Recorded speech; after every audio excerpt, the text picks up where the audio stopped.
আজকের ইসলামী মহাসম্মেলনের অত্যন্ত শ্রদ্ধেভাজন সভাপতি,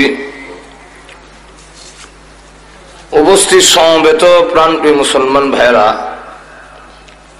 পর্দার অন্তরালে অবস্থানরত অত্যন্ত শ্রদ্ধেয় মা বোনেরা, যেই বিষয়টার উপরে আলোচনা করতে চাই সেটা হলো যে আমরা আশরাফুল মখলুকাত, সৃষ্টির সেরা মানুষ, যে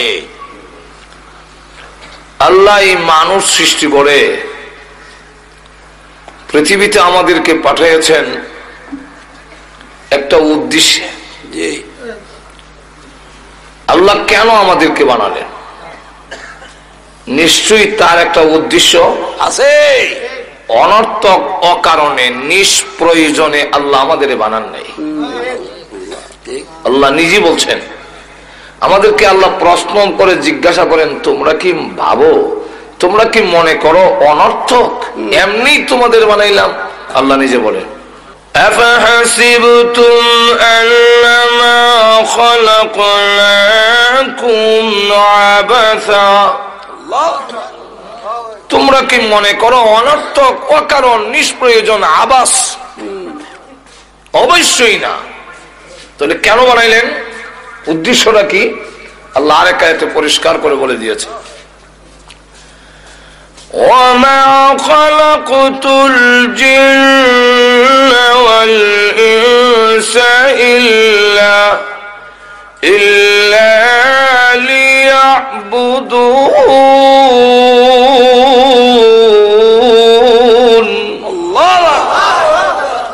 আল্লাহ বলেন, তোমাদেরকে সৃষ্টি করার উদ্দেশ্য হলো তোমরা জীবনের সর্বক্ষেত্রে আমি আল্লাহর ইবাদত করো,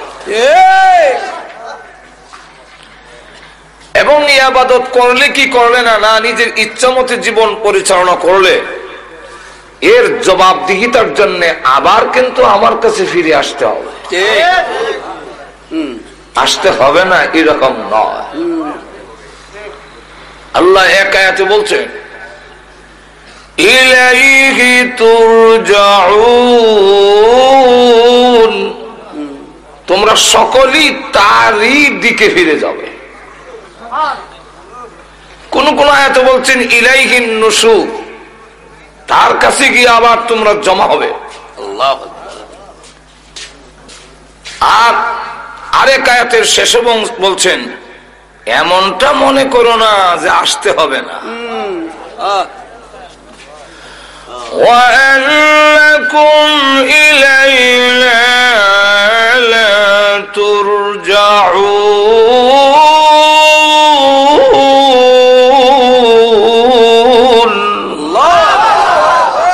ফিরে আসতে হবে না এরকম নয়, অবশ্যই তোমার আমার কাছে আসতে হবে। জীবনের সব কিছুর হিসাব একদিন আমার দরবারে তোমাদের দিতেই হবে। আল্লাহ রাব্বুল আলামিন যুগে যুগে লাখেরও উপরে নবী রাসূল পাঠিয়েছেন এই কথাটা বোঝাবার জন্য। সুবহানাল্লাহ। শতাধিক শতের উপরে আল্লাহ কিতাব দিয়েছেন, নবীরাও এই কথাটাই বুঝাইছে। সব নবীরা বলছে, ইয়া কওমি ইবুদুল্লাহ মা লাকুম মিন ইলাহিন গায়রু, হে আমার জাতি, তোমরা আল্লাহর একত্ববাদে বিশ্বাসী হয়ে আল্লাহর গোলামি করো, আল্লাহ ছাড়া কারো ইবাদত করবে না। তাই জাহান্নামের পারে ফেরেশতারাও জিজ্ঞাসা করবে, কেউ আব্দুল সত্তার, আব্দুল গফফার, তোমাদের কাছে নবী রাসূল যায় নাই? সাআলাহুম খাযানাতুহা আলাম ইয়াতিকুম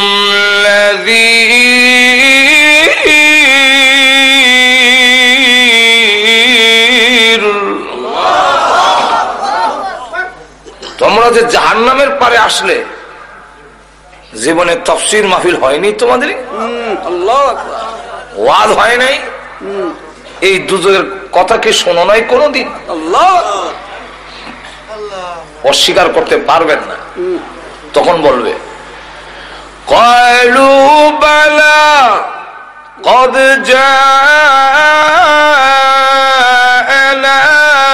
نذير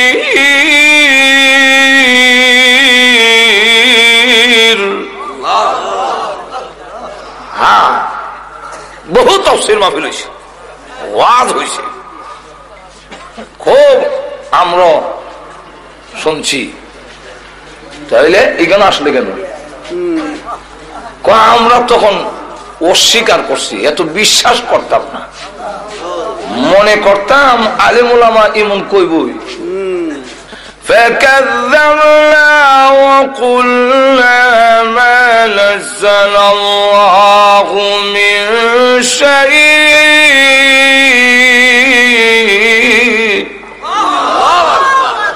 আমরা অস্বীকার করছিলাম। ফাকাযযাবনা, বুঝলেন?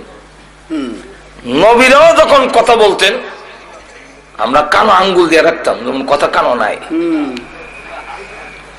আর ফাত্তা দিতাম না। وَإِذَا تُتْلَى عَلَيْهِ آيَاتُنَا وَلَّى مُسْتَكْبِرًا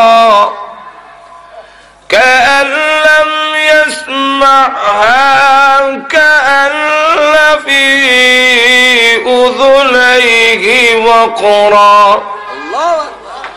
فبشره بعذاب أليم।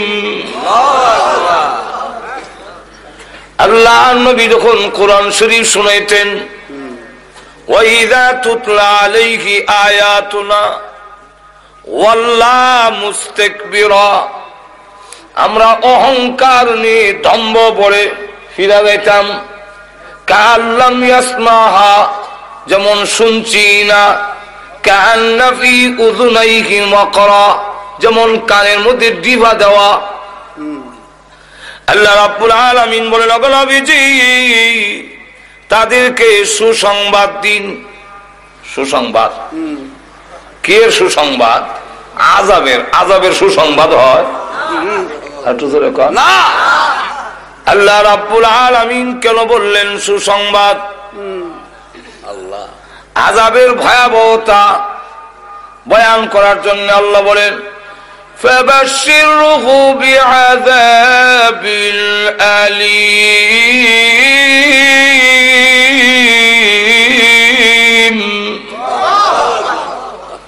এদেরকে সুসংবাদ দিন, আমার আযাব বড় কঠিন আযাব।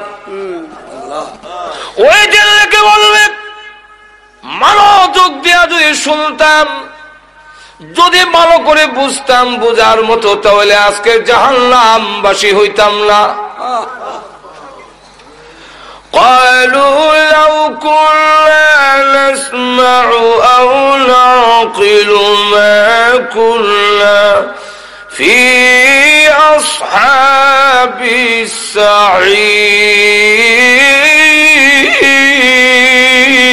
السعير, যদি মনোযোগ দিয়ে শুনতাম, লাউ কুন্না নাসমাউ, মনোযোগ দিয়ে যদি শুনতাম, আও নাকিলু, ভালো করে যদি অনুধাবন করতাম, বুঝতাম যে হুজুর কি বলতেছে, কি বুঝাইতে চায়, তাহলে হয়তো কি মা কুন্না ফি আসহাবিস সাঈর, আজকে জাহান্নামবাসী হইতাম না। ওই দিন গুরুত্ব দেই নাই, আজকে বুঝছি। এখন আল্লাহ পাঠাও, এখন পাঠাও। ওয়াদা দিন আমার জীবন ওষুধ খেতাম না, আর ঘুষ খাবো না, আর জিনা করব না, আল্লাহ পাঠাও। লিখে রে অন্ত সৌদি খেলিস। ربنا أبصرنا وسمعنا فارجعنا نعمل صالحا إنا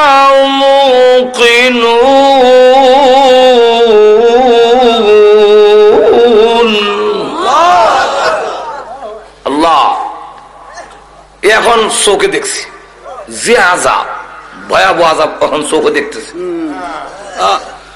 ওয়া সামি'না, কানে শুনতেছি। কে যে চিৎকার বাবু, হ্যাঁ এখন চোখে দেখি কানে শুনি। সোহেলপুরের গুরুস্থানে যখন আযাব শুরু হয়েছে, মিশরের গুরুস্থানের মানুষ আতঙ্কিত কাঁপতেছে। এখন চোখে দেখি আল্লাহর নবী বলেন, উম্মতেরা যদি আমি আল্লাহর কাছে দোয়া করতাম, আল্লাহ আমার উম্মতকে কবরের আযাব দেখায়া দাও, আমি দোয়া করি না। কেন করি না জানোস নি? আল্লাহ তাদাফানু, তোমার বাবার লাশ লইয়া তুমি কবরও যাইবা না, মার লাশ লইয়া কবরও যাইবা না। এখন তো বুঝতেছি না, একদিন বুঝবো। আরব দেশের কবরস্থানে আমরা দেশের কবর লাগান, আমরা তো এটা মাথা খারাপ। কবরে এত ভাক্কা করিয়া এমন রাং সংসার দিয়া, এরপরে আবার বাত্তি উত্তি ধরাইয়া, কেন তোমরা এগুলা করো? কি যুক্তি তার পেছনে? মাজরে কণ্ঠে খেয়ে নেয়।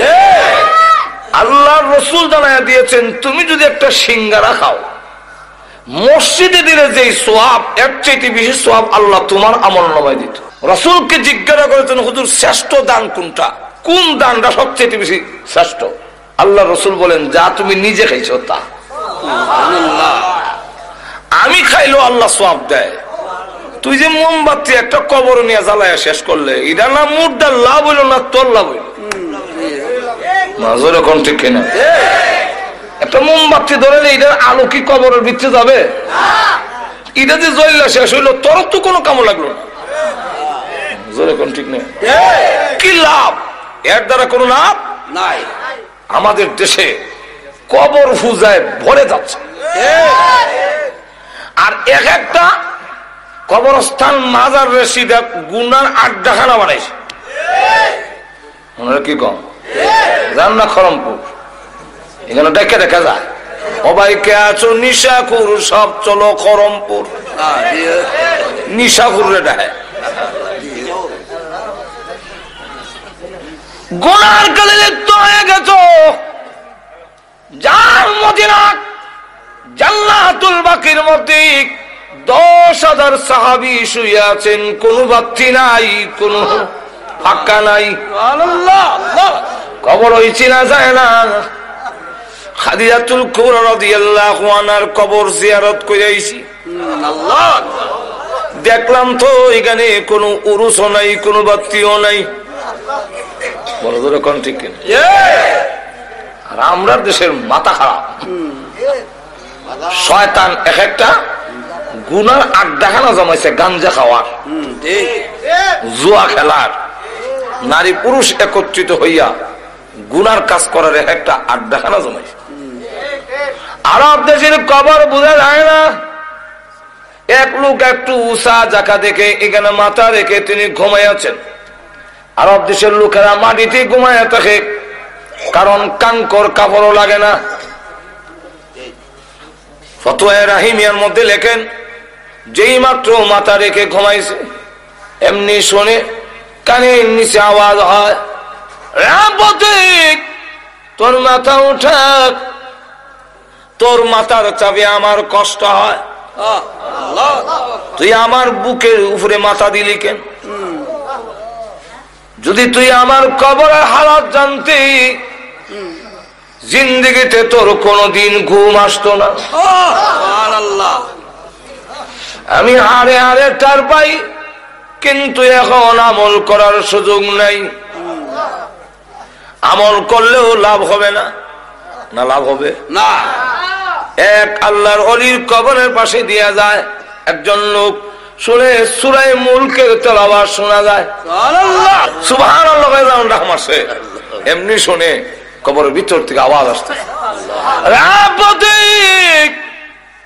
আমি একবার দুইবার নয়, আল্লাহর কোরআন শরীফ এই কবরে 5000 বার খতম করেছি।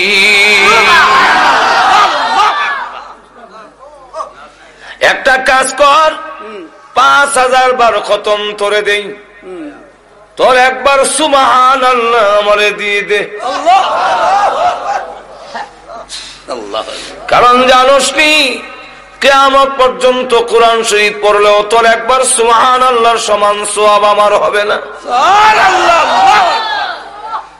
কামান হায় আফসোস, আমি কবরে এসেছি, এখন আমি হারে হারে টার পাই, কিন্তু আমল করার সুযোগ নাই।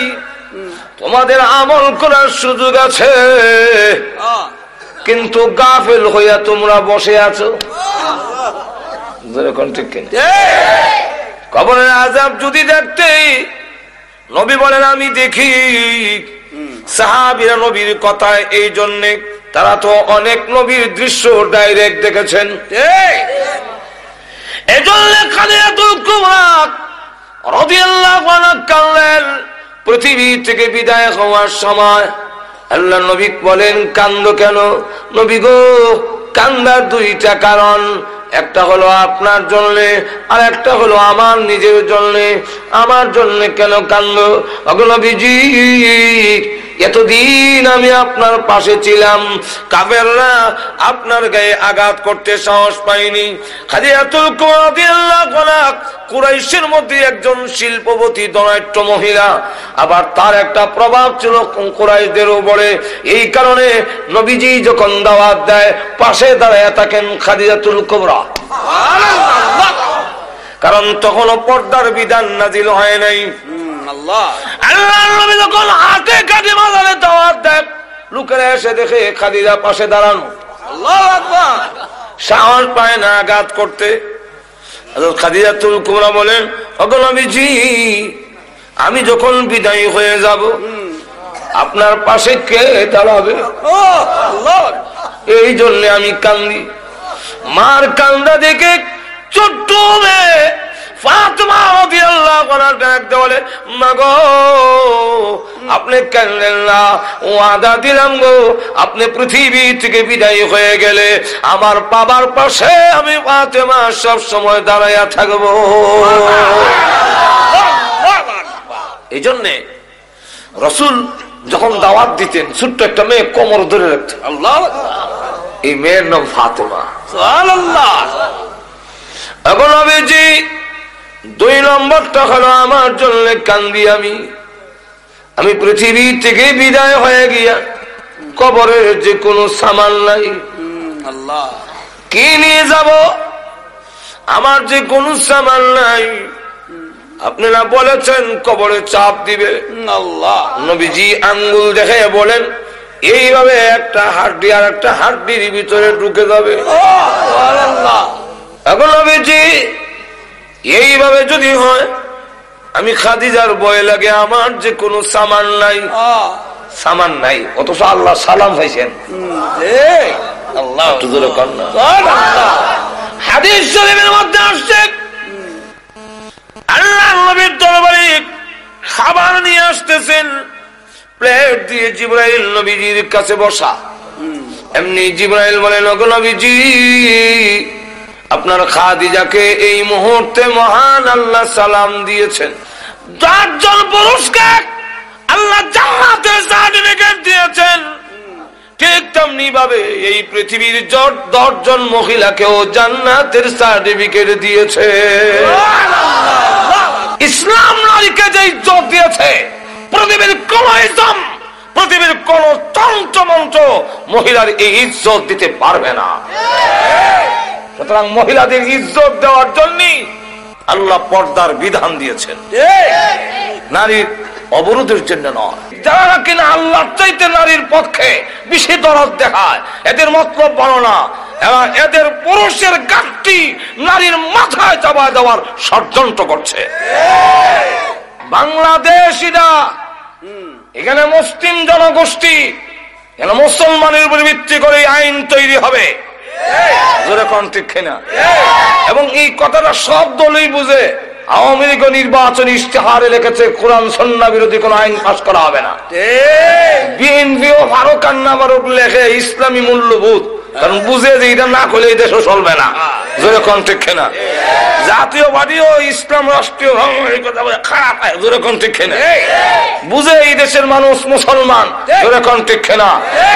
এই দেশের জমিনের নিচে লক্ষ লক্ষ আল্লাহর ওলিরা শুয়ে আছেন, এই দেশের জমিনের উপরে লক্ষ লক্ষ আল্লাহর ওলিরা বিচরণ করেন, যে দেশের জমিনে লক্ষ লক্ষ মসজিদ প্রতিষ্ঠিত, যে দেশের জমিনের উপরে হাজারো হাজার মাদ্রাসা প্রতিষ্ঠিত, যে দেশের আল্লাহু আকবারের ধ্বনির মাধ্যমে পশু পাখিরা পর্যন্ত ঘুম ভাঙে, এদেশের কৃষক শ্রমিক মাঝি মাল্লারা আল্লাহু আকবারের ধ্বনি শুনে ঘর থেকে বের হয়, এবং যে দেশের মানুষেরা আল্লাহু আকবার শুনতে শুনতে সব কাজ করে, যে দেশের সূর্য ডুবে আল্লাহু আকবারের মাধ্যমে, যে দেশের সূর্য ওঠে আল্লাহু আকবারের মাধ্যমে, সেই দেশে ডাইরেক্ট কোরআন সুন্নাহ বিরোধী কোন আইন কোন রায় এদেশের জনগোষ্ঠী মেনে নিবে না। ভাই আমার, আইন একটা কয়ে ফেললো বা কয়ে ফেললো, আল্লাহ গজব ছেড়ে দিছে। গজবের নাম ইফটিজিং। আমি দেশ আইতে না আইতে দেখি, এটা বুঝি না, ব্যাপারও দেখি ইফটিজিং, ইফটিজার কানো ধরে বটনি লইছে। ইফটিজিং কিটা? এটা মুখে দয়া অন্তত 20 বার আমি মস্ক করছি। ইফটিজিং ইফটিজিং নাইলে মোদায় নতুন শব্দ তো না বলে, এরপরে শব্দটার অর্থ বুঝতেও বড় কষ্ট হয়েছে। ইফটিজিং এটা কিটা? এটার বাংলাটা হলো নারীদেরকে উত্তক্ত করা। আল্লাহ গজব ছেড়ে দিছে। তোমরা না বলছিল জরুরি না, তখন সামলাও, এমন কয় বটনি লও, 6 মাসের জেল 4 মাসের জেল।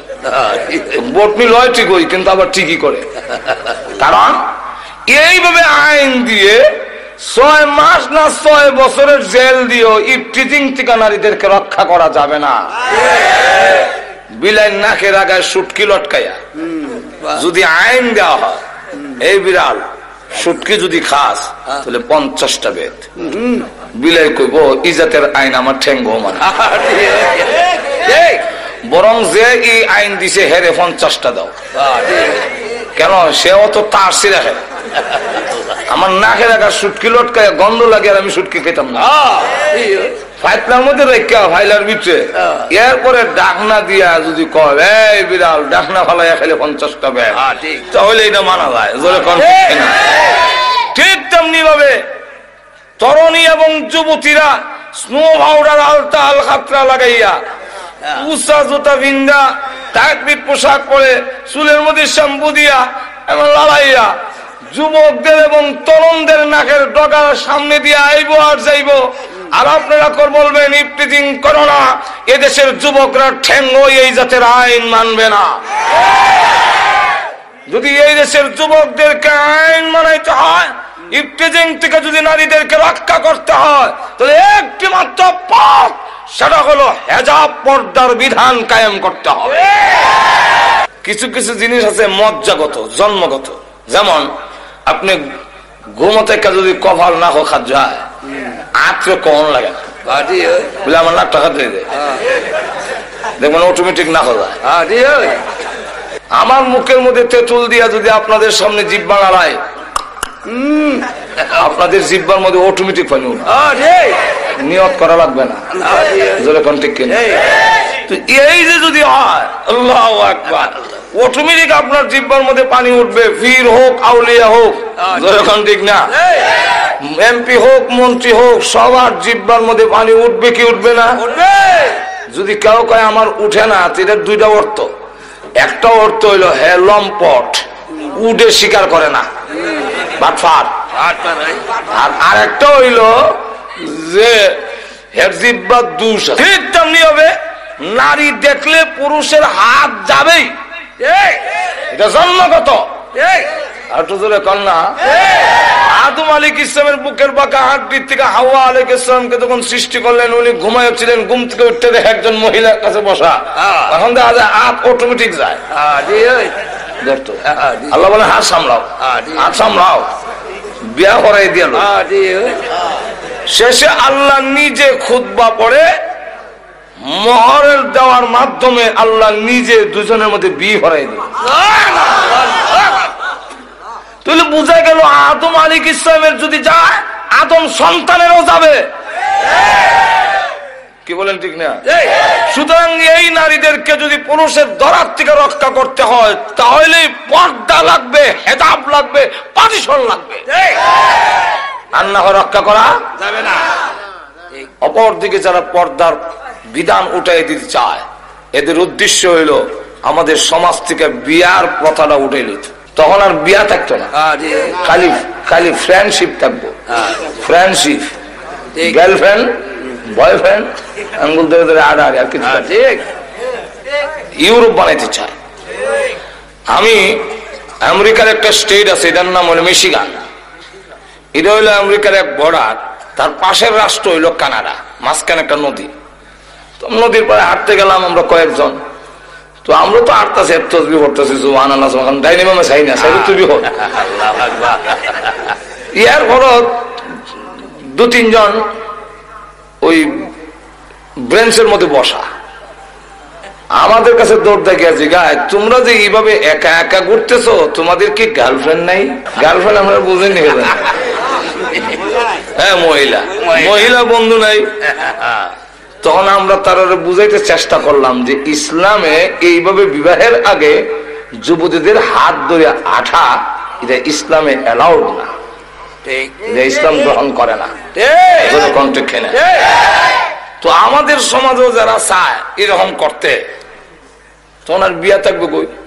থাকতো না, যখন থাকবে না। এক কলেজের দেওয়ালের মধ্যে লেখা, হে কুমার তুমি বিয়াতে রাজি হও না কেন? বিয়াতে রাজি হও না কেন? কোন বাট ফরা জানে নিচে আরেক লাইন লিখে দেওয়া গেছে যে সস্তায় যেখানে দুধ পাওয়া যায় গায়ে ফালে কে। অর্থ বুঝছেন না আপনারা? সস্তায় যদি দুধ পাওয়া যায়, গায়ের গোবর ভালাও, গায়ে ভালো ঘাস খাওয়াও, এই বুঝা কান্দ কোন নেওয়ার দরকার আছে? তো যেখানে নারী পুরুষ অবাধে চলাফেরা থাকবে, যথায় তথায় পাওয়া যায়, পর্দা নাই, আঙ্গুল ধরে হাঁটতে পারে, গিয়ে ঘুরতে পারে, বাগানে ঘুরে, শ্বাসটলে ঘুরে, অফিসে ঘুরে, সেখানে এই সব কাম তো এর যতই শেষ। তাহলে হ্যাঁ আর বিয়া করে এই মহিলার দায় দায়িত্ব নিতে চাবে না। আছে কোন থাকবে না, বিয়ার প্রয়োজন নাই। লক্ষ্য করে দেখেন আমাদের সমাজে তো এরকম কিছু হয়েছে এখন, ঠিক না? কলা সুলাইয়া বেচলে কাস্টমার বাড়বো, একবারে সোলপুর বাজারে কলা সুলাই এলে কাস্টমার বাড়বে। এখন সুলাই যখন বসে আর কিছুক্ষণ পরে দেখে যে যখন রস পড়তেছে, রসের গন্ধ হয়ে এখন মাছে জমছে, তাও ভালো মাছি না, পেশাবখানা যে বয় কালা কালা মাছি ভান ভান করতেছে, কথা বুঝছেন? এখন কাস্টমার যারা আগে কলা নিত সবই দেখে হয় মাছ চাই 1000 বার কলা লাগতো, সন্ধ্যা পর্যন্ত বেটা বসে রইলো, কেউ কলা নেয় না। এখন কি করবে? যে হালু ভালাইতে যায় সকলে ফসা কলা কেন হয় না, এখন কি করবে? শেষে মাথাত কলা লইয়া গান গায়, কইতাম নি কি গায়? ও ভাই কে আছো কলার খরিদ্দার, কলার পিছনে আছে 1 টাকা কইরা পুরস্কার।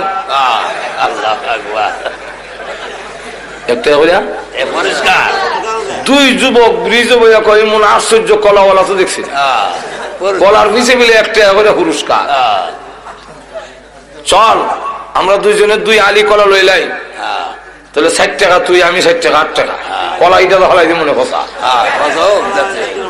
এখন এর আগে 2 হালি কলা লইছে, এটা কি কলার আকর্ষণে না টাকার লোভে?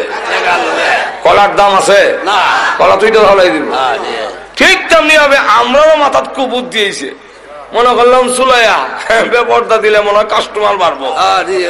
এখন অবস্থা এরকম হয়েছে, মেয়ের বাবা গান গায়, সবাই কে আছো আমার মেয়ের খরিদ্দার, মেয়ের পিছনে আছে হোন্ডা পুরস্কার। সবাই কে আছো আমার মেয়ের খরিদ্দার, মেয়ের পিছনে আছে ফ্রিজ পুরস্কার। যুবকরা কয় বিয়া করার তো ইচ্ছা আসিল না, এই বুঝা নিতাম আসলাম না, মোটর সাইকেল যেমন একটা আর একটা করে লাই তাহলে এবার বলেন হেকিম মেয়ে লোকের আকর্ষণে বিয়ে করছে না হুন্ডার লোভে? এর কাছে হুন্ডার দাম আছে, বউর দাম নাই। যেরকম ঠিক কিনা? আমি জন্য বলতেছিলাম পুরুষদেরকে আল্লাহ যেমন 10 জন পুরুষকে জান্নাতের সার্টিফিকেট দিয়েছেন, ঠিক তেমনি ভাবে 10 জন মহিলাকে দুনিয়াতে জান্নাতের সার্টিফিকেট দিয়েছেন। এর মধ্যে একজন খাদিজাতুল কুবরা রাদিয়াল্লাহু আনহা, ওনাকে আল্লাহর নবীর মাধ্যমে জিবরাইল বলেন, ওগো নবীজি আপনার খাদিজাকে মহান আল্লাহ এই মুহূর্তে সালাম দিয়েছেন এবং ঘোষণা দিয়েছেন আল্লাহর তৈরি জান্নাত ওয়াজিব হয়ে গিয়েছে। কিন্তু ইয়ার পরেও আল্লাহ বলে যে কবরের কোনো সামান নাই। আর আমাদের হালত কি? ও মুসলমান, আমাদের অবস্থা আল্লাহ কান্নার কারণ হইল আমি পৃথিবী থেকে বিদায় হয়ে গেলে কবরের জগতে যখন রেখে দিবেন, কবর যে বলছেন এইভাবে চাপ দিবে, এটা কিন্তু রেহাই নাই, সবকে দিবে। আল্লাহর নবী বলেন কবরের আযাব থেকে যদি কেউ রেহাই পেত, আমার সাদ ইবনে মুআয রেহাই পেত। খাদিজাতুল কুবরা রাদিয়াল্লাহু আনহা বলেন, ওগো নবীজি আপনার ব্যবহারের একটা কাপড় আমার কাপড়ের ভিতরে দিবেন কিনা? আমার বিশ্বাস আপনার ব্যবহারের একটা কাপড় যদি আমার কাপড়ের ভিতরে থাকে গো, তাহলে কবর আমাকে এইভাবে চাপ দিতে পারবে না।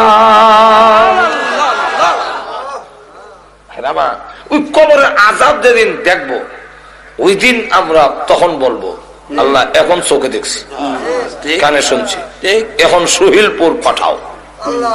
ওই ভাড়ে তো চলবো, সোলপুর যে ভাড়ে তো কোরআন আসেনি, কোরআনের ডাইরেক্ট আয়াত নাই, কিন্তু অর্থের ভিতরে সুহিলপুর আছে। যেখান থেকে আসছি সেখানে পাঠাও। বেটা যদি সোলপুর থেকে গিয়া থাকে গাটুরার কথা কইতো না, পাঠায়া দাও। কি করবি? নামাল সালিহা, নেক আমল করব। এখন করবি কেন, আগে করলে না? আগে মনে করছিলাম সত্য হতে পারে, মিথ্যা হতে পারে, মোল্লারা এরম বলবেই। এখন তো দেখে লইছি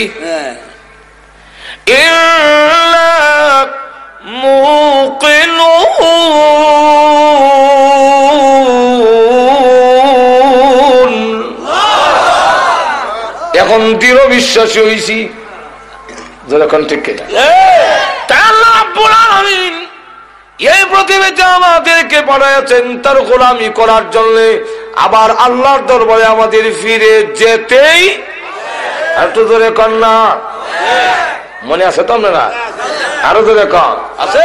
আল্লাহ রাব্বুল আলামিন তাই বলেন, ও মানুষ তোমাদেরকে আল্লাহ আমি আল্লাহ বানাইলাম ইবাদতের জন্য, আর তামাম পৃথিবী যা আছে সবগুলো তোমাদের জন্য আমি আল্লাহ বানাইছি। আমাদেরকে আল্লাহ রাব্বুল আলামিন সৃষ্টি করেছেন তার ইবাদতের জন্য। আর আল্লাহ রাব্বুল আলামিন বলেন যে তোমাদেরকে ইবাদতের জন্য সৃষ্টি করেছি, তাই সবচেয়ে বেশি ইজ্জত আর সম্মান এবং সুন্দর বানাইয়া তোমাদের সৃষ্টি করলাম। লক্ষ্য করে দেখেন আল্লাহ বলেন এমন সুন্দর তেলনা অন্ধকারের ভিতরে, তোমার মার পেটের ভিতরে 3টা অন্ধকার, এখানে আমি আল্লাহ তোমারে বানাইছি। তোমরা যদি অন্ধকারের মধ্যে কোন জিনিস বানাও সুন্দর হবে না। চোখ যে হানো লাগাইবার কথা অন্ধকারের মধ্যে আতাইয়া, পরে দেখা যায় ফিসেদা লাগাই দিলে। আল্লাহ রাব্বুল আলামিন বলেন কোরআনে, يخلقكم في بطون أمهاتكم خلقا من بعد خلق في ظلمات 3।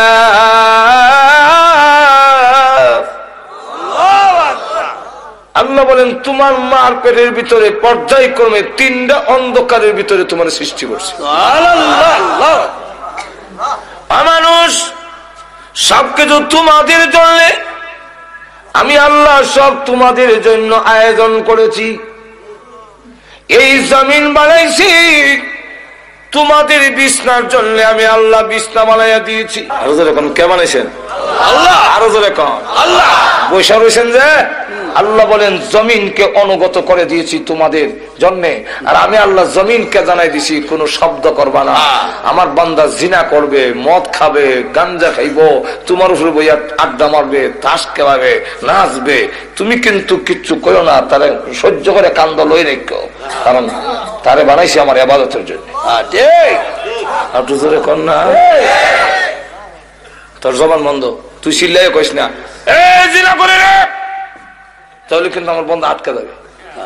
আবার যখন তওবা করবে আমি আল্লাহ মাফ করে দেব।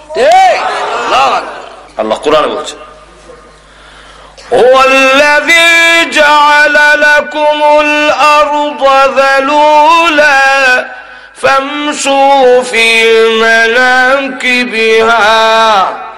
আল্লাহ রাব্বুল আলামিন বলেন এই জমিনকে আমি আল্লাহ তোমাদের অনুগত বানাইয়া দিয়েছি, তার কাদের উপর দিয়ে তুমি চলাফেরা করো, কোনো কথা বলে না।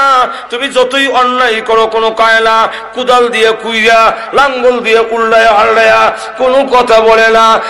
দুনিয়ার মানুষ তোমার যখন মেয়াদ চলে যাবে, ইবাদত করলে না, আমি আল্লাহর গোলামি করলে না, ওই দিন আমি আল্লাহ জবান খুলে দিব জমিনে, তোমার জীবনের সব গুনাহগুলো জমিন তখন হেডলাইনে বলতে থাকবে। কোরআন শরীফ আছে, বলবো ইযা যুলজিলাতিল আরদু জিলজালাহা ওয়া আখরাজাতিল আরদু আথকালাহা ওয়া ক্বালাল ইনসানু মা লাহা ইয়াওমাইযিন তুহাদ্দিসু আখবারাহা বিআন্না রাব্বাকা আওহা লাহা।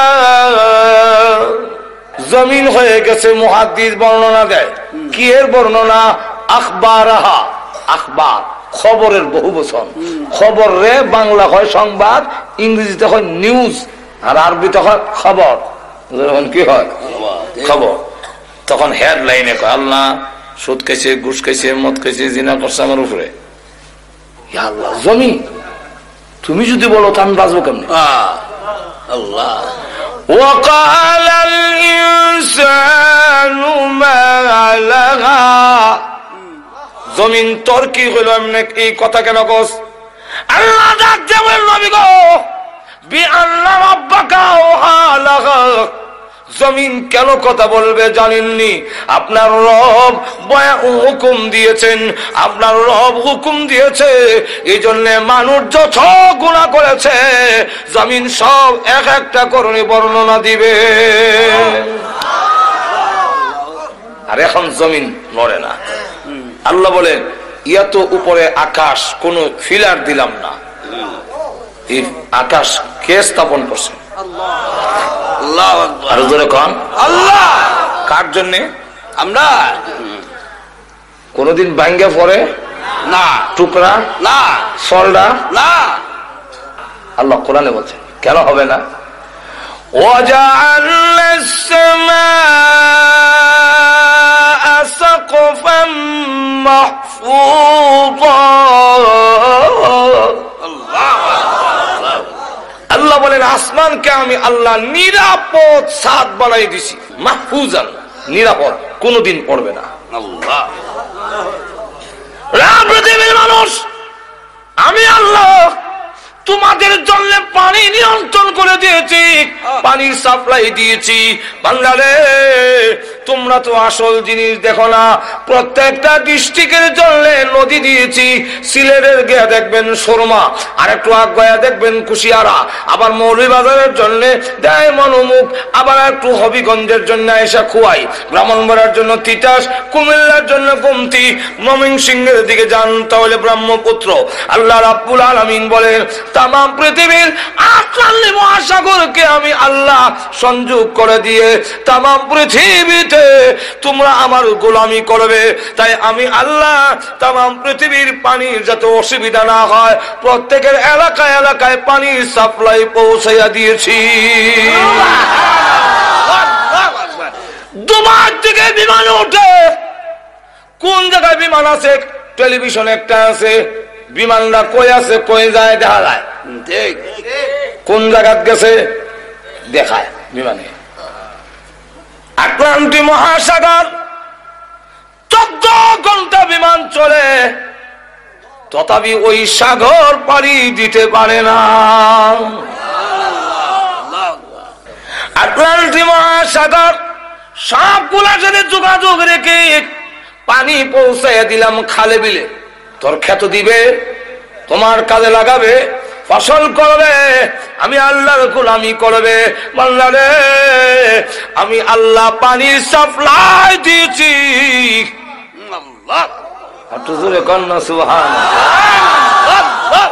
আবার কোন নদীর মধ্যে উপরে হলো লবণাক্ত নিচে মিঠা, অথবা উপরে মিঠা নিচে লবণাক্ত, কোন বান নাই, শুধু একটা হুকুম, পানি রে ও লবণাক্ত পানি মিঠা এলাকার যাইস না, আমার বান্দা অসুবিধা হবে, সে আমার ইবাদত করবে। এখন দে ওয়াজালা বাইনাল বাহরাইনি হাজিজা, মাঝখানে একটা পার্টিশন, শুধু ওয়াটার। আমি নিজে নেমে দুই ফানির এক কানা করার লেগে চেষ্টা করি, আল্লাহু আকবার, ধাক্কা দেই ইজিকে যায়, আবার ধাক্কা দেয়, জোরে বলে আল্লাহু আকবার। ও মানুষ, নিমক হারাম, এরপরে যদি অবাধ্য হও, এরপরে যদি আমার গোলামি না করো, এরপরে যদি গান বাজনায় লিপ্ত হও, এরপরে সৎ কাজে লিপ্ত হও, কঠোর শাস্তির ব্যবস্থা আছে। এখন লক্ষ্য করে দেখেন, মিঠা পানি লবণাক্ত পানি, মিঠা পানি রাখছেন আমরা খাইবার লেগে, আর লবণাক্ত পানি কেন? তাফসীরের কিতাবে লেখেন লবণাক্ত পানির কারণ হইল ওই যে কুত্তা বিলাই গরু ছাগল মরে, লাশ মানুষ পচা গইলা যায়, নদীটা ভাসায় নেয়, নিয়ে লবণাক্ত পানির মধ্যে ঢুকাইয়া তার প্রয়োজনটাকে নষ্ট করে দেয়, যাতে আবহাওয়া দূষিত না হয়। নাহলে আবহাওয়া সাপের বিষ, ফল্লার বিষ, কুত্তার বিষ, তখন বিষ আবহাওয়া বিষাক্ত হইয়া তোর না খেতে যাইব, গিয়া সব পাশ নষ্ট হয়ে যাবে। তোদের সবগুলো ঠিক রাখার জন্য তুই না আমার গোলামি করবি, তুই না আমার সাজদা দিবি। ও নিমক খারো মন্দা মাজুর এখন ঠিক কিনা, তুই যে আমার সাজদা দিবি, আমি তোর সব আয়োজন করে রাখছি। وجعل خلالها أنهارا وجعل بين البحرين حاجزا أإله مع الله।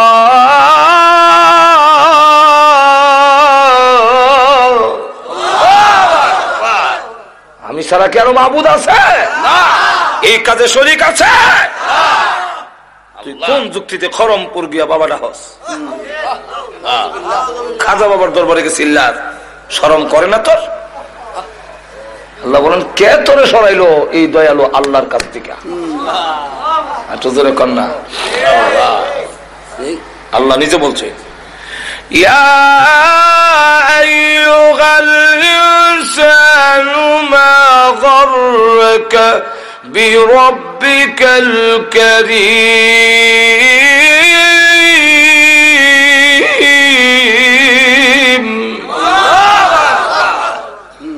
ও দুনিয়ার মানুষ, তোকে কোন জিনিসে, কোন বস্তু দাতা রবের কাছ থেকে তোরে সরাইলো? যিনি দাতা, দানশীল আল্লাহ। এত দান করলেন যিনি, তার কাছ থেকে তোরে কে নিল? বান্দারি।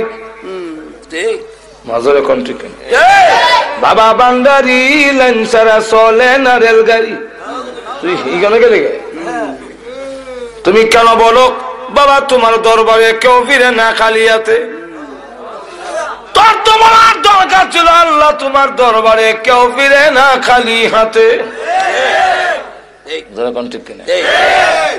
এই আয়াতের ব্যাখ্যায় লেখেন ইয়াহি ইবনে মাআজ রাহমাতুল্লাহ আলাইহি এত বড় বক্তা ছিলেন যে ওনার ওয়াজে প্রতিদিনই 10, 20, 30, 40 জন পর্যন্ত মানুষ কলজা বাইটা মারা যেত। সেই আল্লাহর ওলি তিনি বলেন, হাসরের দিন যদি আল্লাহ আমার জিগায় কিসে তোমারে আমি দয়ালু দাতার থেকে সরাইল, আমি তখন কইয়া দাঁড়াম তোমার দয়ায়। আল্লাহ তোমার দয়া মায়া আমার নষ্ট করছে। এটা কেমনে? এটা বুঝতে হইলে আগে বুঝেন, অনেক সন্তান কিন্তু মার দয়াটারে ফুজি করে নষ্ট হয়। বুঝছেন? হে মাদ্রাসা থেকে মার কাছে গরম ভাত খায়, আমার হানি ভাত দেয়। মার দয়া মায়া বেশি তো কপুত্রে আর যাবার দরকার নেই। আসলে কিন্তু আর হানি ভাত দেয় না। এই কথাটা কোয়ার উদ্দেশ্য হইল নষ্ট হইতো। ঠিক কিনা? মার দয়া মায়াটারে বুঝি কইরা অনেক সন্তান নষ্ট হয়। এই এমনি মাছ বুঝাইতে চাচ্ছেন আল্লাহ তুমি তো রহমান দয়া করছো আমারে, আর আমি দয়াটা বুঝতে না হইলে নষ্ট হয়েছি। কিভাবে? রমজান মাসে দিনের বেলা ডালের বেলা নিয়ে মুখ দেয়, এই সময় যদি ঠাস করে তুললে ফেরেশতা সর মারত, আর জাগা পেশাব পায়খানা করে জিন্দিগিতে আর কোনদিন ডালের বড়া খাইতো না কেউ। কিন্তু আল্লাহ করছেন দয়া, হ্যাঁ কিটা হইছে ঠিক কিনা? ভালো হয়েছে না নষ্ট হয়েছে? ঘুমাইছে। যদি ঘুম থেকে আমরা ফজর নামাজ পড়ে উঠে গিয়ে দেখতাম যে যারা যারা ফজর নামাজ পড়ছে না ফেরেশতারা জোড়া যারা আসে সব ছুড়ে লিছে। একটা মানুষও নামাজ না বইরা ঘুমাইতো। অন্তত 20 বার গিয়া আমার ইমাম সাহেব মুয়াজ্জিনরা কইলো নামাজের টাইম হইছে নি হুজুর। প্রভু তুমি করেছ দয়া, আর আমি হয়ে গেছি নষ্ট।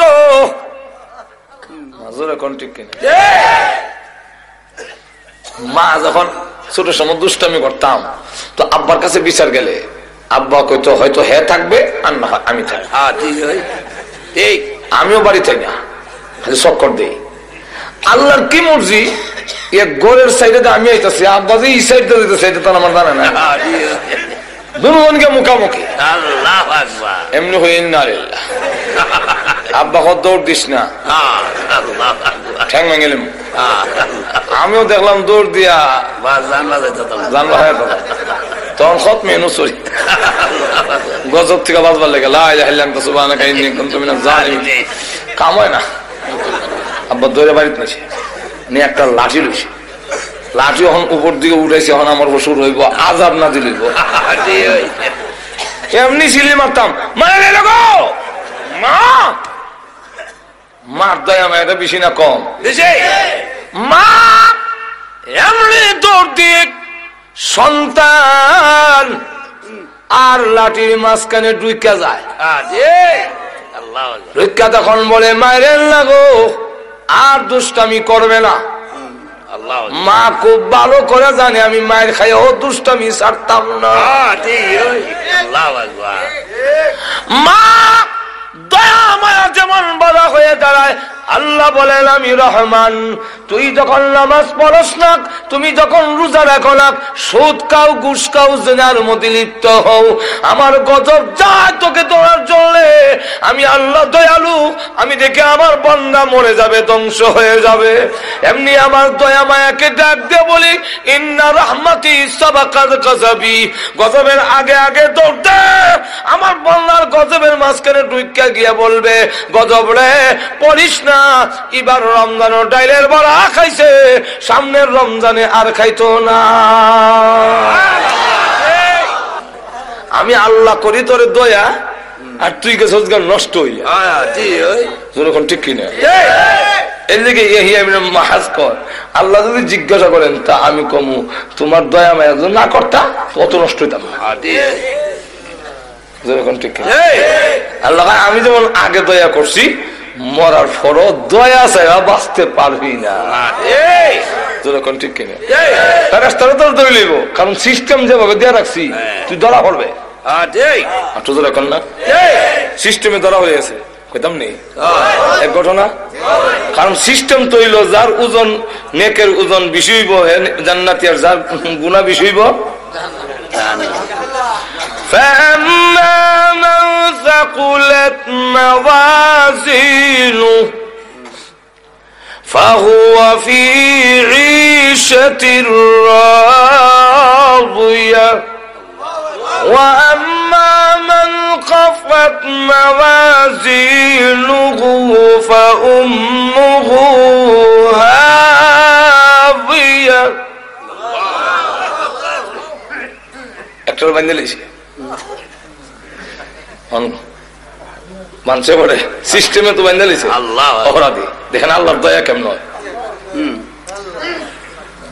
কান্দে আব্বার আব্বা, আমার আব্বা না যা বেটা আব্বা বিয়ে করছি মা, আপনার নাম মা? না না, আমি কোন সন্তান গর্ভে ধারণ করিনি। নফসি নফসি নফসি, আল্লাহ আমারে বাঁচাও, আল্লাহ বাঁচাও। ফুলাটা দিয়েছে, আল্লাহ বাঁচাও। হেতু আবার ধরে লাই কোন হকের লেগে দেখবেন বন যদি আইয়ে ফাওনা নেবে আইসে কই আমি করো না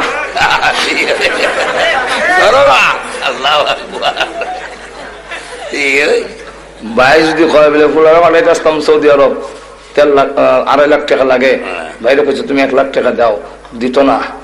এর লেগে ভাই আইলে এই সময় বেশি, এই সময়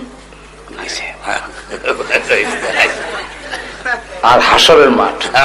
আল্লাহ স্ত্রী তুমি আমার বউ না? না, আমার বিয়ে হইছে না। আল্লাহ আমার কথা না, কোরআনে বলছেন সব ভাগবো। يوم يفر المرء من أخيه وأمه وأبيه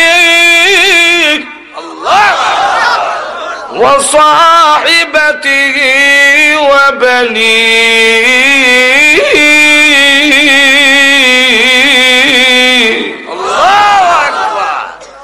সব খালি ভাগে, কেউ কারো হদিশ দেয় না। আপনি আমার বিয়াই না মৌলানা সাহেব? ও মৌলানা সাহেব, আরে বিয়াই মারাইও না।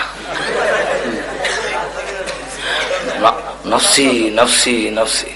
হুজুর আপনি না আমার পেশা, আপনার কাছে মুড়ি দিয়েছিলাম না, ফির কইস না। বন্ডর কাছে যখন যাইব, হে আল্লাহ আমি কোন বিড়ি না, বাপ ধরছিলাম ফ্যাট ফলবার লেগা। فلا أنساب بينهم يومئذ ولا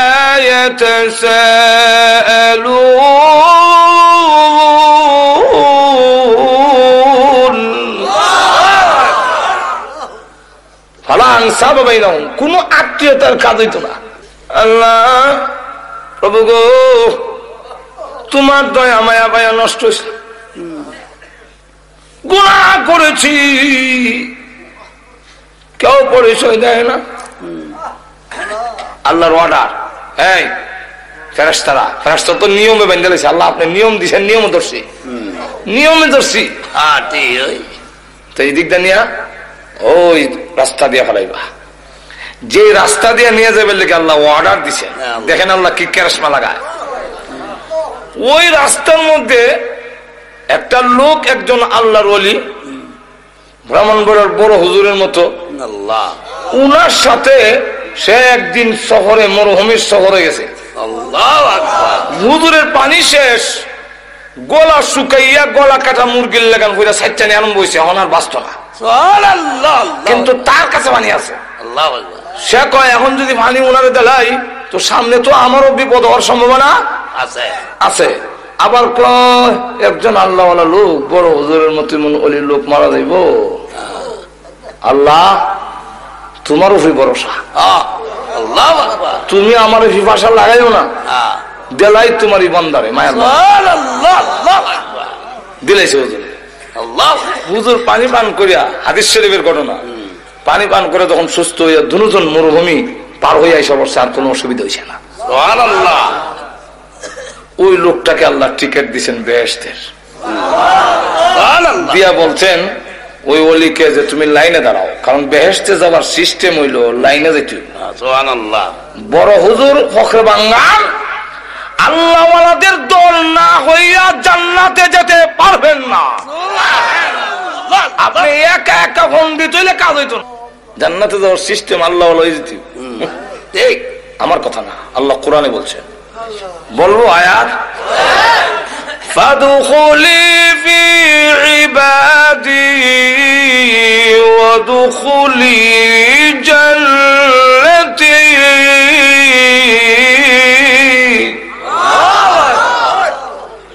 ফাদখুলি ফি ইবাদি, সব গ্রামার আপনারা বুঝে কোন দরকারও নাই আর সময় নাই। ফাদখুলি ফি ইবাদি, আমার প্রিয় বান্দাদের ভিতরে, ফি ভিতরে ঢুকো। ওয়াদখুলি ফি জান্নাতি, ফি নাই কেন এখানে? হি নাই। ওয়াদখুলি ফি জান্নাতি এভাবে না, ফাদখুলি ফি ইবাদি ওয়াদখুলি জান্নাতি। জান্নাতি কবার সময় ফি লাগাইছে না। সুবহানাল্লাহ। আল্লাহ। তাহলে জান্নাতে যাওয়ার আগে আল্লাহওয়ালাদের দলে ঢুকতে হবে, আর ঢুকতেই তুমি জান্নাতে যেতে হবে। সুবহানাল্লাহ। টিকিট লয়ে গেছে। আর আল্লাহর বিধান হলো যারে টিকিট দিলেইব আর টিকিট ক্যান্সেল করবেন না। টিকিট ফাইলে করলে হামসা। সুবহানাল্লাহ। আল্লাহু আকবার। জান্নাতি যা কইব আল্লাহ, ওই লোকটা যে দাঁড়ানো হানি খিলাইছিল যে আল্লাহ তার সাথে দেখা করবেন লেগে বাড়াইছে। হ্যাঁ ওই দিকটা নাই, ঘুরাই নিছে। ইয়া হান্নানু ইয়া মান্নান বান্দালাইছে, ইয়া হান্নানু ইয়া মান্নান। জাহান্নামে যাই গো আল্লাহ, তুমি না রহমান, তোমার দয়া মায়া ছাড়া বালবার উপায় নাই। কোন সময় পানি খেলেছিল অত বড় বিপদের সময় তো মন তাহার কথা। আল্লাহ তার মেমোরির মধ্যে আইনা দিছে ইবাদার চেহারা। চেহারাটা দেখা যায় আর কয় চিনি চিনি লাগে। আল্লাহ চিনি যেমন ও পানি যে কিনেছিলাম বেস্টের টিকিট লয়ে খারাপ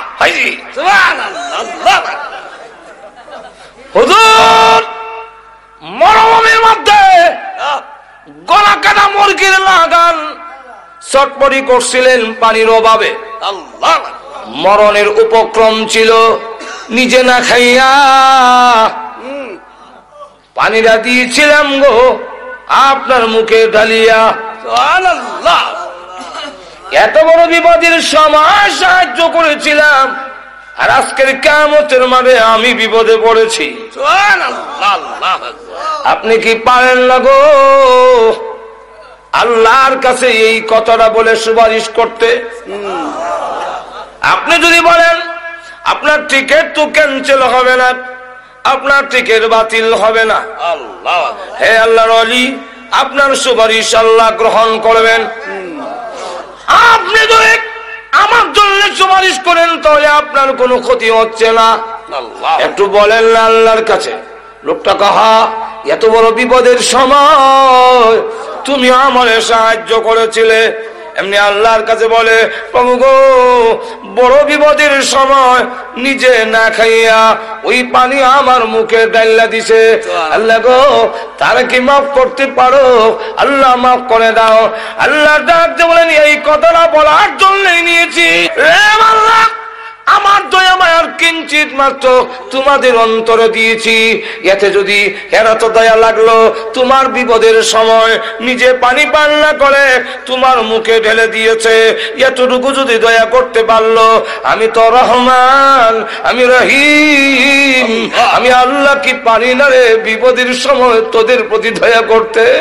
জানে বাংলা ওই নে কামলটাকে উসিলা করে আজকের কিয়ামতের মাঠে আমি আল্লাহ তোর জিন্দগির গুনাহ মাফ করে দিলাম।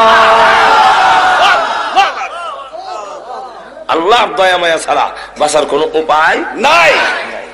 আল্লাহ দুনিয়া তো আল্লাহ করছে দয়া, আর আমরা গেছি বিগড়ে দয়া করছিল হতে আইতাম উল্টে গেছি। ঠিক না? এখন আসুন পানির কথা দিয়ে বলতেছিলাম, মনে আছে না আপনারা? লবণাক্ত পানি আর মিঠা পানি। হ্যাঁ, আমার লক্ষ্য করে দেখেন আল্লাহ বলেন পানি আবার বান্দারে তোমরা আমার ইবাদত করবে, গোলামি করবে, এই কারণে মিঠা পানি উঠাই না, লবণাক্ত পানি রাখে আকাশে নিয়ে যাই, তোর জন্য মিঠা পানির শর্ট না পড়ে। লবণাক্ত পানি বাষ্প করে আসমানে নিয়ে আবার এই লবণাক্ত পানি তোর জমিনে ছাড়ি না। সূরা ওয়াকিয়ার মধ্যে আল্লাহ বলেন যদি লবণাক্ত পানি ছেড়ে দিতাম তোমার ধান গাছের শুধু ডাডা দাঁড়ায়া থাকতো, ধান থাকবে না, ধান থাকবে না, শরীরে থাকবে না, তোমার ফসল জলে ছাইকায় হয়ে যাবে লবণাক্ত পানির কারণে। আমি আল্লাহ আকাশে নিয়ে রিপেয়ারিং করে মিঠা পানির আসমানে নিয়ে যাই, ময়লাটা দিয়ে মেঘমালা বানাইয়া এই মেঘমালাকে ছিদ্র করি, ঝর্ণার মতো ছিদ্র করে তার উপরে মিকাইলকে বসাই, মিকাইলের হাতে চাবুক দেই, নূরের একটা লাঠি দেই, দিয়া বলি এটা চালাইয়া সুইলপুরের মাঠে নিয়ে যাও। মাঠে নিয়ে যায়, চাবুক মারে, নূরের লাঠি যখন গুড়ায়, এটাই হলো দিনের জিলকি। আমি আল্লাহ এর মাধ্যমে তোর জমিনে সার নাজিল করি।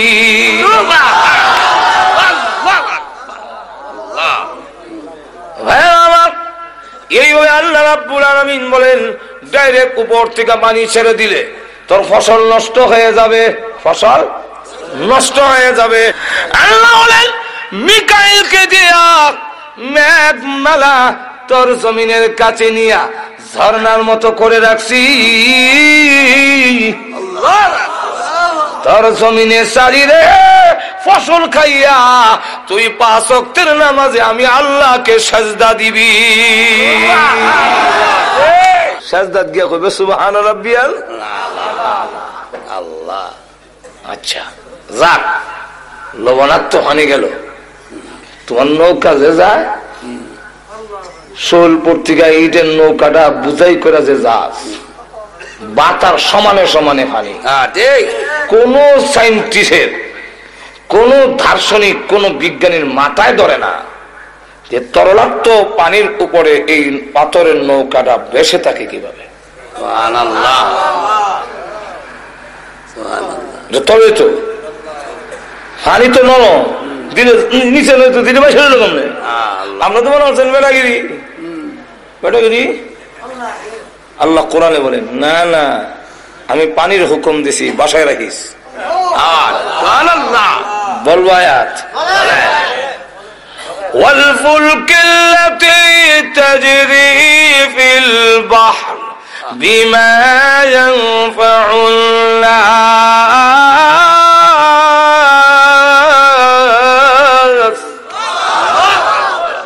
তোর নিত্য প্রয়োজনীয় জিনিসগুলো পানির উপর দিয়ে ফুলক, ফুলক মানে কিস্তি, নৌকা, লঞ্চ, জাহাজ। আল্লাহ বলেন তাজরিফিল বাহর, বাহর মানে নদী, সাগর। আল্লাহ বলেন এর উপর দিয়ে আমি চালাই, বিমা ইয়ানফাউন নাস, তোর নিত্য প্রয়োজনীয় জিনিসগুলো পৌঁছাবার জন্য পানিকে আমি নোটিশ দিয়ে রাখছি। আল্লাহ আমি যদি ডুবাইয়া দেই তোমার আমেরিকা চাচা রক্ষা করতে পারবে। বলবো আয়াত, আল্লাহ বলে وَإِنْ نَشَأْ نُغْرِقْهُمْ فَلَا صَرِيخَ لَهُمْ وَلَا هُمْ يُنْقِذُونَ। আমি যদি ডুবাইয়া দেই তাহলে وَإِنْ نَشَأْ نُغْرِقْهُمْ, আমি যদি তাদের ডুবাইয়া দেই ইচ্ছা করি, ফালা সরিখা লাহুম, কোন সাহায্যকারী পাবে না, ওয়ালা হুম ইউনকিযুন, তোমাদেরকে কেউ রক্ষা করতে পারবে না। আল্লাহ বলেন শুধু তা না, আমি আল্লাহ ঘুমাই না, আমি আল্লাহ তোমাদের ঘুম পাড়াই এবং ঘুমের ব্যবস্থা করে দিয়েছি। ওয়াজআলনা আল-লাওমা সুবাতা وجعلنا الليل لباسا। আল্লাহ বলেন আমি ঘুম না দিলে ট্যাবলেট খেলে তোর ঘুম হইতো না। আমি ঘুম দেই। কেন দেই? ঘুম দেওয়ার কারণ। কেন ঘুম দেই? আল্লাহ রাব্বুল আলামিন বলেন ওয়াজআলনান নাওমা সুবাতা, আমি কেন তোমাকে ঘুম দেই? বিশ্রামের জন্য। সারাদিন তুই ইট ভাড়াত কাজ করে, সারাদিন মাটি কেটে, সারাদিন ঠেলা গাড়ি ঠেলে, সারাদিন রিস্কা চালাইয়া, আরে বান্দা তুই যখন ক্লান্ত শান্ত হয়ে যাস, দোকানদারি ব্যবসা বাণিজ্য করে শরীর যখন দুর্বল হয়ে পড়ে, আমি আল্লাহ তোর ঘুম পাড়াই। তুমি যখন 7 ঘন্টা 8 ঘন্টা ঘুমাও, ঘুম থেকে উঠলে দেখা যায় সারাদিনের ক্লান্তিটা ঘুমের মাধ্যমে আমি আল্লাহ দূর করে দেই। বিশ্রামের মাধ্যমে আমি আল্লাহ তোমার সেই ক্লান্তিটা দূর করে দেই। ঘুম আমি দেই। আবার ওয়াজআলনাল লাইলা লিবাসা, তোর ঘুমটা ভালো করে চাপার জন্য আল্লাহ রাব্বুল আলামিন বলেন রাইতের নামক পর্দা আমি ঢেকে দেই, অন্ধকার করে দিই, তোর ঘুমটা যেন ভালো করে চাপে, তোর ক্লান্তিটা যেন দূর হয়। এরপরে আল্লাহ রাব্বুল আলামিন বলেন চন্দ্রটারে আবার ডিম লাইট আমি বানাইছি। চন্দ্রের মধ্যে যে একটা গাছ দেখা যায় দেখছেন তো, এই গাছটা কিসের? ছোট সময় বৈশাখ জ্যৈষ্ঠ মাসে সুতা ধরতাম, সুতা ধরতাম, দৌড়ে ধরেন নাই মনে হয় আপনারা? তো মাকে জিজ্ঞাসা করলাম মা এই সুতা করতে গায় গো? মা কো ওই যে সামনে একটা গাছ দেখো, এখানে এক বুন্নিতা হ্যাঁ, এই বুন্নি সুতা ছাড়ে। বিজ্ঞান যখন পড়লাম তারা কয় পৃথিবীর ছায়া। নবীর হাদিস যখন পড়লাম তখন নবী কয় পৃথিবীর ছায়াও না, গাছও না। এটা কি? আল্লাহ রসুল বলে এটা আল্লাহ তার বান্দার প্রতি যে নিয়ামত দিয়েছেন তার আলামত। কি আলামত হুজুর? চন্দ্রের মধ্যে ও সূর্যের মতো এমন পাওয়ার আছে, দুইটার লাইট দিনে রাইতে জ্বললে বান্দার ঘুমাইতে অসুবিধা হবে। আলুর মধ্যে ঘুমাইলেও রাইতের ঘুম আর দিনের ঘুম একরকম হয় না, বারবার ঘুম ভেঙে যায়। ঘুমাইলো মানুষের আডা আডিটার হওয়া যায়, ঠিক না? আল্লাহ জিবরাইলকে হুকুম দিলেন, আমরা যে ইমামে কুফি ল্যাম্প নিবাই আর দিয়া তাবা দিয়া, আল্লাহ জিবরাইলকে বললেন তোমার নূরের পাকা দিয়া 3 বার তাবা দাও চন্দ্রের মধ্যে। কয়বার? 3 বার। জিবরাইল আলাইহিস সালাতু ওয়াস সালাম তার নূরের পাখাকে আমরা হাতে সমানো না, আল্লাহ চন্দ্রের মধ্যে 3 বার আঘাত করার পরে যখন নাকি এইভাবে আঘাত করে করার সাথে সাথে তার ভিতর থেকে আলু বের হয়ে গেছে। আল্লাহ হুকুম দিলেন সূর্যের সাথে মিলায়া দাও, যোগ করে দাও, আর চন্দ্রের মধ্যে একটা দাগ রেখে দাও। আমার বান্দা দেখে যেন আমি আল্লাহর শুকরিয়া আদায় করে 5 ওয়াক্তের নামাজের সাজদায় পড়ে যেন যেতে পারে। এই কথা বলে পৃথিবীর মানুষেরা আমি আল্লাহ ঘুমাই না, তোমাদের ঘুম পাড়াই। আমি আল্লাহ ঘুমাই না, ঘুমাবার ব্যবস্থা তোমাদের করে দেই। আর ওই যে চন্দ্রটারে ডিম লাইট বানিয়ে দিয়েছি তোমার ঘুমটা ভালো হওয়ার জন্য। বান্দারে এই সবগুলো কইরা আমি আল্লাহ ঘুমাই না তোমাদের ডাক শোনার জন্য। কোন সময় বিপদে পড়ে আমি আল্লাহকে ডাক দিবি, তোমাদের ডাকে সাড়া দেওয়ার জন্য। আমি আল্লাহ 24 ঘন্টার ভিতরে একটা সেকেন্ডও ঘুমাই না। এই সকল ব্যবস্থা করলাম তুমি আমার ইবাদত করবে। যেরকম ঠিক কিনা? এখন হয়েছে কি, আমার আয়াতের দিকে যাই। আল্লাহ বলেন না, তুই অবাধ্য হয়ে যাস।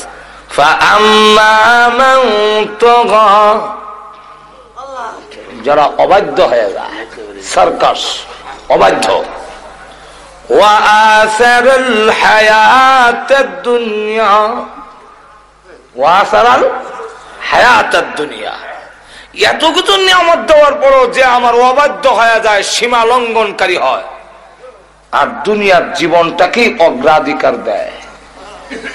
فإن الجحيم هي المأوى, তার ঠিকানা হবে জাহান্নাম। যেরকম কোন জায়গায়? কোন জায়গায়? এখন আপনারাই বলে এতগুলো নিয়ামত দেওয়ার পরে এত ব্যবস্থা করার পরেও যদি তার অবাধ্য হয়, তার কথা না মানে, তার গোলামি না করে, তার ঠিকানা জাহান্নামে হওয়া উচিত কিনা? আর জোরে কও। আল্লাহ বলে ওয়া আম্মা মান খাফা মাকাম রাব্বিহি ওয়া নাহান নাফসা আনিল হাওয়া, আর যেই ব্যক্তি আমার সামনে দাঁড়াইতে হবে, আমি যে বলেছি কে গোলামি করলো কে করলো না, জবাবদিহিতার জন্য আমার কাছে আসতে হবে, এই দরজার ভিতরে আছে ওয়ানা আন্নাসানিল হাওয়া, তার চাহিদা কুপ্রবৃত্তি যে চাহিদাটা ওইটাকে যদি বিরত রাখে, আমি আল্লাহর সামনে দাঁড়ায় জবাবদিহি করতে হবে, এই ভয়ের কারণে যদি পিরায় রাখতে পারে, আল্লাহ বলেন ফা ইন্নাল জান্নাতা হিয়াল মাওয়া, তার ঠিকানা হবে জান্নাতে। জোরে কোন জায়গায়? আর বিস্তারিত আলোচনা করতে গেলে লম্বা। আল্লাহ রাব্বুল আলামিন আমাদের